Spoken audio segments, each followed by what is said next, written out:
ورحمة الله وبركاته. ازيكم حبايبي؟ عاملين ايه؟ يا رب تكونوا بخير. صباح التفاؤل، صباح الامل، صباح كل حاجة حلوة على عيونكم. صباحكم هنا اللي هي انا. النهاردة انا صحيت بدري قبل ما اروح شغلي، وقلت اما اعمل فكرة من الافكار زينة رمضان بناء على طلب نونة حبيبة قلبي واختي. اي طلباتكم انتوا هتطلبوها مني هتكون على راسي من فوق، وطلباتكم اوامر يا حبايبي. النهارده هنبدأ سلسلة فيديوهات زينة رمضان ان شاء الله. اول حاجة هبدأها بسبت، ممكن نحط فيه العيش، ممكن نحط فيه التمر، ممكن نحط فيه اي حاجه على رمضان، او نخليه ديكور على الترابيزه، هيكون برده شكله حلو ولذيذ. اهم حاجه يكون عندنا طبق بلاستيك من البيت، اي طبق عندك حتى لو قديم مش مشكله. هتحطيه وهتبتدي تجيبي قطعه من قماش الخياميه، ده اسمه قماش الخياميه. لو جبتي متر ما شاء الله هيعمل لك اكتر من فكره لزينه رمضان.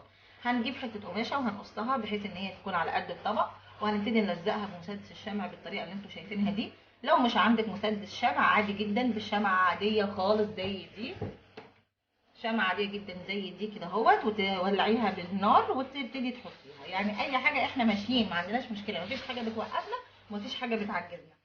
اللهم صل وسلم وبارك على سيدنا محمد.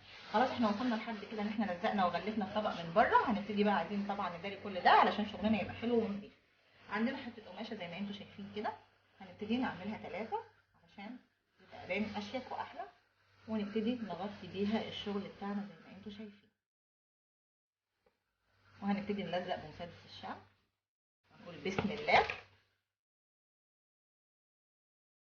وهنبتدي نتنيها من هنا عشان اهم حاجه يكون شغلنا باين ان هو حلو ونضيف زي ما احنا متعودين.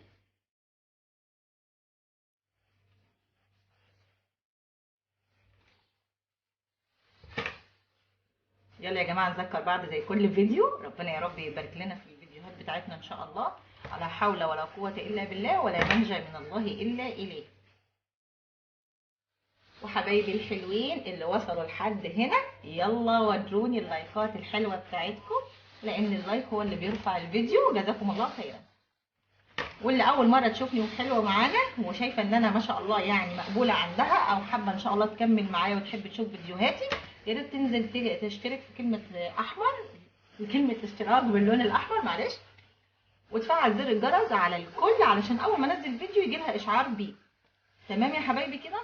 يلا هنبدا مع بعض نكمل زي ما انتم شايفين كده، وهنظبط شغلنا طول ما احنا ماشيين. طول ما احنا ماشيين بنظبط في الشغل بتاعنا. معلش الشمع سخن، الله المستعان. ثواني كده اشيل بس الشمع اللي جه على ايديا.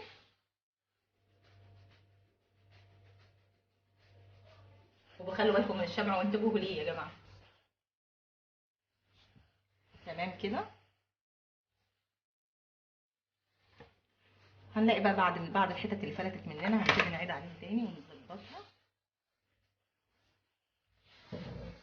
تمام كده.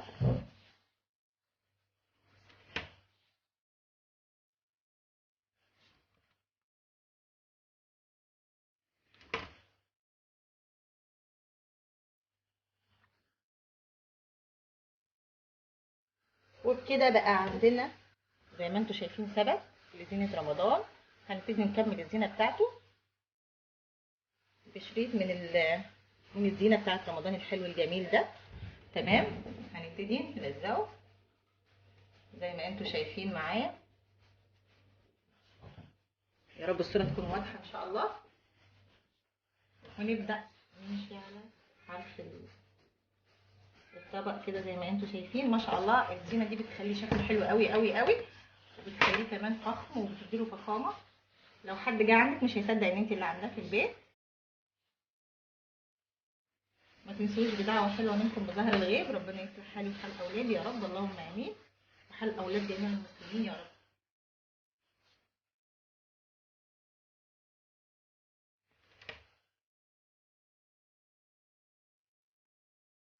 يا رب ان شاء الله افكاري تعجبكم، ويا رب اكون مقبولة عندكم.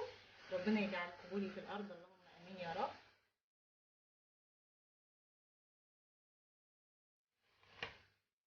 شايفين الموضوع بسيط جدا جدا جدا، بس بصراحة يعني بمجرد ما الواحد يفتكر كده شهر رمضان بيحس بروحانيات ما شاء الله حلوة قوي قوي قوي.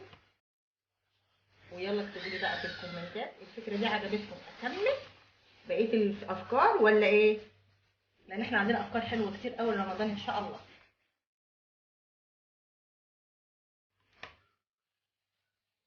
وطبعا ما شاء الله برضو اللي طلبت مني سلسله فيديوهات شهر رمضان ام سلمان، ربنا يا رب يبارك لي فيها ويحفظها. يبقى كده بناء على طلب ام سلمان ونونا ان شاء الله.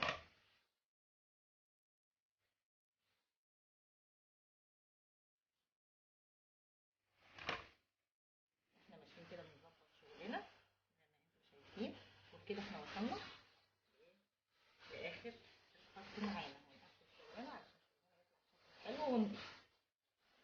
ثواني اجيب المقص. وبكده ده شكله النهائي معانا ما شاء الله. من جوه شكله حلو، شوفوا من بره ما شاء الله تبارك الله.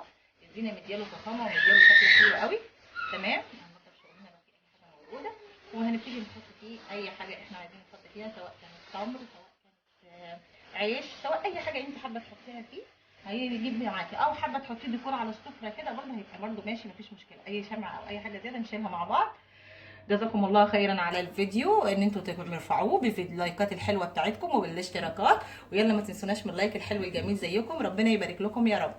ها ننزل بفكره تانية ولا ايه، ولا كفايه كده؟ يلا قولوا لي، لو حابين قولوا لي في التعليقات، وانا ان شاء الله اي حاجه انتوا هتطلبوها مني تحت امركم يا حبايبي. والسلام عليكم ورحمه الله وبركاته.